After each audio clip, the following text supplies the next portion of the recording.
1. Leningrad's population and strategic importance before the siege. Before the German invasion of the Soviet Union, the city of Leningrad, now known as St. Petersburg, was one of the USSR's most significant urban centers. With a population of approximately 3 million, it was not only a bustling metropolis but also a critical hub of Soviet industry and culture. Leningrad was renowned for its vast industrial complexes that contributed significantly to the Soviet war effort, producing everything from artillery shells to tanks. The city's strategic position on the Baltic Sea made it a vital link between the Soviet Union and its northern allies.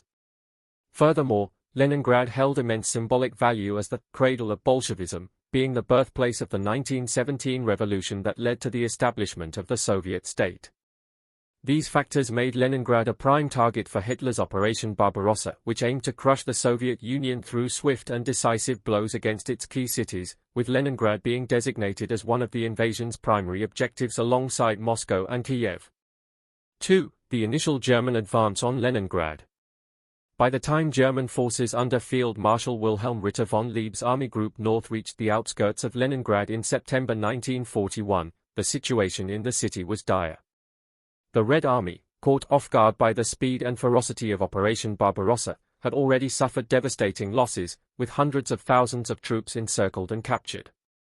Leningrad, woefully underprepared for a siege, was left with a skeleton defense force, poorly supplied and demoralized. Despite these odds, the citizens of Leningrad rallied to the defense of their city. Over 1 million civilians, including women, children, and the elderly, dug trenches, constructed fortifications, and prepared for the inevitable siege. Their efforts were remarkable, as they created multiple defensive lines around the city, complete with reinforced concrete bunkers and improvised barricades. As the Germans closed in, Leningrad became increasingly isolated, with a final railway link to the rest of the Soviet Union severed on September 8, 1941. The only lifeline left was the perilous route across Lake Ladoga, which would soon become known as the Road of Life. 3. The desperate struggle and the Road of Life. As the siege of Leningrad dragged on through the brutal winter of 1941 to 1942, the situation within the city became increasingly dire. Temperatures plummeted to as low as -40 degrees Celsius, and food supplies were nearly exhausted. The city's residents faced starvation, with rations reduced to mere ounces of bread made from sawdust and other inedible fillers.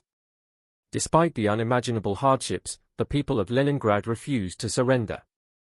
The only lifeline was the Road of Life, a perilous route across the frozen expanse of Lake Ladoga, which was used to bring in limited supplies and evacuate the most vulnerable. This road, constantly under threat from German artillery and air raids, became a symbol of the city's resilience. Soviet soldiers, truck drivers, and civilians risked their lives daily to maintain this vital supply line. By the end of the siege, over 1 million lives had been lost, but the city had held out, its spirit unbroken. The eventual Soviet counteroffensive in January 1944, which lifted the siege, marked one of the turning points of the war on the Eastern Front.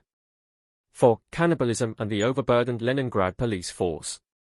During the brutal siege of Leningrad, the city's residents faced unimaginable hardships as starvation became rampant. The situation grew so desperate that an entire wing of the Leningrad police force was established specifically to combat and punish acts of cannibalism among the starving populace. With food supplies nearly exhausted, bread made from sawdust and other inedible fillers became the daily ration, leading some to resort to extreme measures for survival. The Leningrad police force, which had been severely depleted due to conscription, was left with only 5,000 officers out of the original 13,000. These officers were now tasked with the impossible job of maintaining order in a city where the social fabric was disintegrating. They served double duty, not only enforcing the law but also acting as militia to defend the city from the German invaders. In this nightmarish environment, murders over a slice of bread or a scrap of cloth became tragically common, highlighting the dire circumstances under which the city's residents lived. 5. The German siege batteries and Soviet counteroffensives. As the siege of Leningrad dragged into the spring of 1942, the city's residents found little relief despite the thawing temperatures. New horrors emerged as the Germans deployed 3 massive siege batteries that relentlessly bombarded the city, reducing entire neighborhoods to smoldering ruins. The Red Army, despite its best efforts, was unable to break the siege. The Soviets launched numerous counteroffensives in an attempt to relieve Leningrad, but these efforts were often ill-fated and costly. One such operation was the Battle of Lyuban, where the 300,000-strong Second Soviet Shock Army engaged in a grueling battle of attrition against well-entrenched German forces. After months of bitter fighting, the Soviet forces were surrounded and decimated, suffering catastrophic losses. Meanwhile, attempts to break the siege from the Sinyavino heights to the east of Leningrad also ended in failure, with each offensive met by fierce German resistance. Despite these setbacks, a glimmer of hope appeared when Lieutenant General Leonid Govorov took command of the Leningrad front in August 1942. Govorov began meticulously planning a larger and more coordinated offensive, even as the Germans prepared their own Operation Nordlicht, a full-scale assault on the city's defenses. 6. Govorov's stalemate and the persistence of the Leningraders. In August 1942, as Lieutenant General Leonid Govorov prepared a massive offensive against the German positions near Leningrad, his plans coincidentally intersected with the German Operation Nordlicht, which aimed to crush the city's defenses once and for all. The two offensives clashed, resulting in a brutal 3-week stalemate. The Soviet forces, despite their tenacity, suffered over 100,000 casualties, while the Germans lost around 26,000. Although the Soviet counteroffensive failed to achieve a decisive breakthrough, it forced the Germans to cancel Operation Nordlicht, weakening Army Group North's overall position. Govorov, undeterred by the Pyrrhic victory, spent the remainder of 1942 carefully planning yet another assault, all while the city of Leningrad continued to endure unimaginable hardships. German artillery and Luftwaffe bombers pounded the city day and night, turning entire districts into rubble. The road of life across Lake Ladoga remained the only tenuous lifeline, under constant attack by German aircraft. Yet, astonishingly, the people of Leningrad persevered. Despite the freezing temperatures, unheated workshops continued to produce munitions, and public services like streetcars and schools operated, providing a semblance of normalcy amid the chaos. 7. Surviving the Siege of Leningrad. During the Siege of Leningrad, children were often assigned non-combat roles such as fire watching, which involved scanning the skies for incendiary bombs and alerting authorities to potential fires. The city's medical services were stretched to their limits, working tirelessly to prevent disease outbreaks. Despite the extreme conditions, they managed to successfully contain potential epidemics of cholera, typhus, and typhoid fever, which could have devastated the already starving population. These heroic efforts were made all the more impressive considering that the average Leningrad worker was surviving on less than 300 calories per day, equivalent to just 3 slices of bread. The endurance of the citizens, despite the extreme hunger and relentless bombing, became a symbol of Soviet resilience during World War II. 8. Overcrowded Leningrad hospital scene. A dimly lit, overcrowded hospital ward filled with emaciated patients lying on makeshift beds. Nurses and doctors, visibly exhausted with dark circles under their eyes, tend to the sick and wounded. The walls are cracked, with some windows boarded up to protect against the cold and explosions. The scene emphasizes the dire conditions, with a focus on the healthcare workers' determination to prevent disease outbreaks amidst the chaos. 9. Workers enduring the siege in Leningrad. A group of skeletal, hollow-eyed factory workers trudging through deep snow toward a war-damaged factory, their breath visible in the freezing air. They are clad in thin, tattered clothing, clutching whatever rations they have left. The factory in the background, though battered, still has smoke rising from its chimneys, symbolizing the undying spirit of the Leningrad citizens who continue to work despite being on the brink of starvation. 10. Operation Iskra, breaking the siege. In January 1943, General Leonid Govorov launched Operation Iskra, an ambitious offensive designed to break through the German lines south of Lake Ladoga and link the Leningrad front with the nearby Volkhov front. Despite the seemingly small gap of 16 kilometers between the two fronts, the operation was fraught with challenges, including relentless German artillery fire and the unforgiving terrain of heavily forested wetlands that severely hampered the movement of Soviet mechanized units. The Soviets' only significant advantage was the Germans' severe manpower shortages, which prevented them from launching the aggressive counterattacks and encirclements that had devastated Soviet forces in earlier campaigns. After a grueling 4-day battle, Soviet forces finally linked up with their counterparts, marking the first land connection between Leningrad and the rest of the Soviet Union in over a year.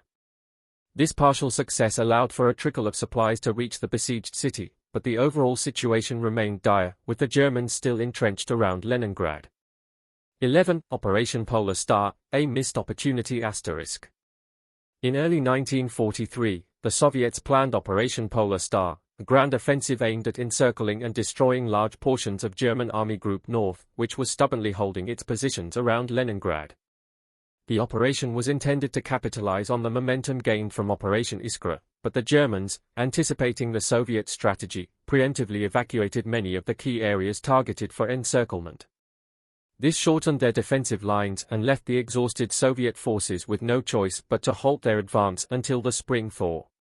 Despite the ultimate failure of Polar Star, the operation demonstrated the Soviets' growing strategic and operational capabilities, even as they struggled against a well-entrenched and resourceful enemy. The liberation of Leningrad would still take nearly another year, with the city enduring unimaginable hardships in the meantime. 1. The beginning of the Novgorod offensive. The Novgorod offensive commenced on the night of January 13, 1944, with a massive aerial bombardment by Soviet night bombers targeting critical locations across the region. This initial wave of destruction was immediately followed by a relentless, hour-long artillery barrage aimed at the Luftwaffe's regional airfields, effectively suppressing German air power long enough to allow Soviet infantry and mechanized units to break through Army Group North's outer defenses. In less than a day, Soviet forces had advanced along a 10-kilometer (6.21 miles) front, creating a salient that extended 3 kilometers (1.8 miles) deep into enemy territory. The relentless pressure applied by the 42nd and 67th Soviet armies to the south and east of Leningrad during the night further weakened German positions, enabling the main Soviet advance to push an additional 4 kilometers (2.5 miles) forward. These early successes set the stage for the broader offensive, but the cost in Soviet lives was exceptionally high, with hundreds of casualties for every German-held bunker or trench overrun. The devastating human cost of the Siege of Leningrad. The Siege of Leningrad stands as one of the most harrowing chapters of World War II, not only for the brutal conditions endured by the city's civilians but also for the staggering human cost on both sides. During the Arctic winter of 1941, countless Leningrad residents succumbed to starvation or frostbite as temperatures plummeted and food supplies dwindled to nearly nothing. It is estimated that around 640,000 civilians perished during this period, many of them women, children, and the elderly who could not withstand the extreme conditions. However, this tragic figure is overshadowed by the colossal losses sustained by the Red Army in its desperate defense of the city and subsequent efforts to break the German stranglehold. Conservative estimates suggest that Soviet casualties in the Leningrad sector against Army Group North reached around 3 million, a figure that includes those killed, wounded, or captured. In comparison, German losses amounted to approximately 500,000. Adolf Hitler's fixation on obliterating Leningrad, which he deemed the cradle of Bolshevism, is now recognized as one of his critical tactical errors during Operation Barbarossa.